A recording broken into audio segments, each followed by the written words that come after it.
Chris में प्यारे भाई और बहनों, आज के मनन चिंतन के लिए हम लेंगे सन लूकस का सुसमाचार अध्याय 17 पद संख्या 20 से 25 तक।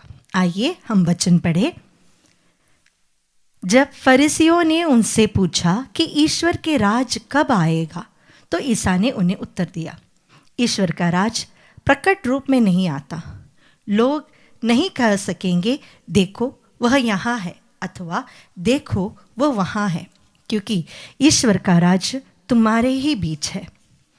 ईसा ने अपने शिष्यों से कहा, ऐसा समय आएगा जब तुम मानव पुत्र का एक दिन भी देखना चाहोगे, किंतु उसे नहीं देख पाओगे।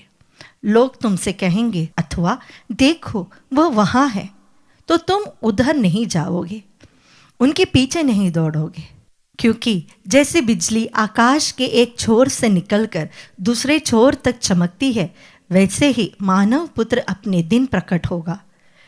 परंतु पहले उसे बहुत दुख सहना और इस पीढ़ी द्वारा ठुकराया जाना है। क्रिस्त में प्यारे भाई और बहनों, आज हमने सुना कि किस प्रकार प्रभु हमसे कहते हैं कि ईश्वर का राज्य का आगमन हुआ है। जब ईसा ने अपना प्रवचन या अपना मिशन शुरू किया, उन्होंने सबसे पहले यही कहा, repent for the kingdom of God is near. पश्चाताप करो क्योंकि स्वर्ग का राज निकट है। ये स्वर्ग का राज है क्या? क्या ये सिर्फ स्वर्ग में जाने के बाद ही मिलेगा, या यह हमें इस धरती पर भी मिलेगा? इसका उत्तर हर एक व्यक्ति के ऊपर अलग अलग होगा। अगर हम विश्वास करते हैं कि स्वर्ग का राज सिर्फ हमें स्वर्ग में ही मिलेगा, और अगर आप सोचते हैं कि हमें स्वर्ग का राज इस धरती पर ही मिलने वाला है, तो बहुत अच्छी बात। इस तर्क में मैं नहीं पढ़ूंगी कि स्वर्ग का राज ऊपर है या नीचे है, लेकिन मैं एक बात जरूर कहना चाहूंगी। ईश्वर का राज्य है क्या? ईश्वर प्रेम है, तो ईश्वर का राज्य क्या है? प्रेम से भरा एक राज्य होगा। वहां पर नेगेटिविटीज नहीं रहेंगी, बुराइयां नहीं रहेगी। वहां पर जो भी होगा वो ईश्वर की उपस्थिति से होगा, प्रकाशमय होगा, प्रेम से भरा हुआ होगा। वहां पे दुख संकट ऐसा कुछ नहीं होगा। तो क्या ईश्वर का राज हमारे परिवार में आ सकता है, हमारे व्यक्तिगत जीवन में आ सकता है? जरूर आ सकता है। हमें यह नहीं पता कि आगे हमारे मृत्यु के बाद हमें क्या मिलेगा।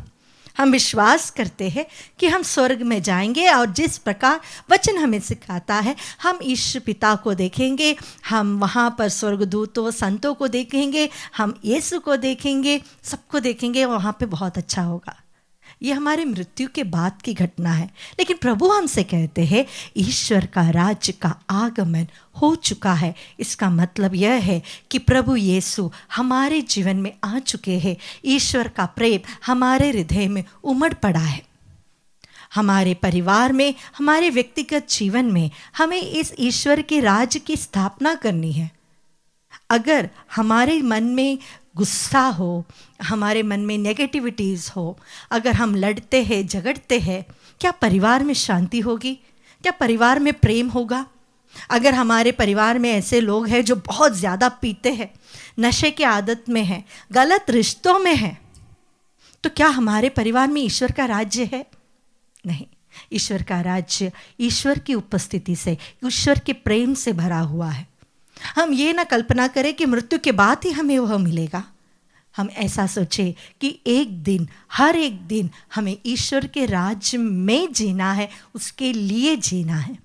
अगर हमारे अंदर ये एक कॉन्शियसनेस हो कि हमें ईश्वर के राज्य में और ईश्वर के राज्य के लिए जीना है, तो हम कभी भी पाप नहीं करेंगे, हमारे शब्द कभी कठोर नहीं होंगे, हमारे दिल में दूसरों के लिए गुस्सा नहीं रहेगा।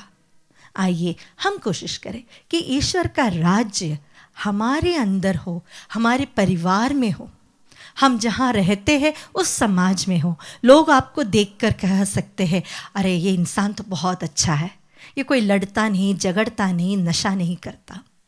इसका मतलब यह नहीं कि ईश्वर के राज में दुख संकट यहाँ पर नहीं होगा। प्रभु कहते हैं कि यहाँ पर हमें दुख और संकट है। जब तक गेहूं का दाना मिट्टी में गल नहीं जाता, वो फल उत्पन्न नहीं करता। तो हमारे जीवन में भी दुख संकट है, लेकिन उसमें भी हमें खुश रहना है। कुछ पिछले हफ्ते मैं किसी से बात कर रही थी। वह एक महिला थी, वृद्ध थी। उन्होंने मुझसे अपनी शादी के टाइम से लेकर उस क्षण तक के सभी दुख जो उन्होंने कभी किसी से शेयर नहीं किया, वो बोलकर वो बहुत रो रही थी। मेरे मन में एक ही विचार आया, आपने अब तक जो सहा है, जो गेहूं का दाना गला है, सड़ा है मिट्टी के अंदर, उसने 100 गुना फल उत्पन्न किया है। मैंने उनसे यही पूछा, क्या आपके बच्चे आज एक बहुत अच्छे स्टेटस में है? उन्होंने कहा हाँ। क्या उनका परिवार खुश है? हाँ। क्या आपके परिवार में ऐसा कोई बड़ा लड़ाई झगड़ा ये वो सब प्रॉब्लम्स है? उन्होंने कहा नहीं।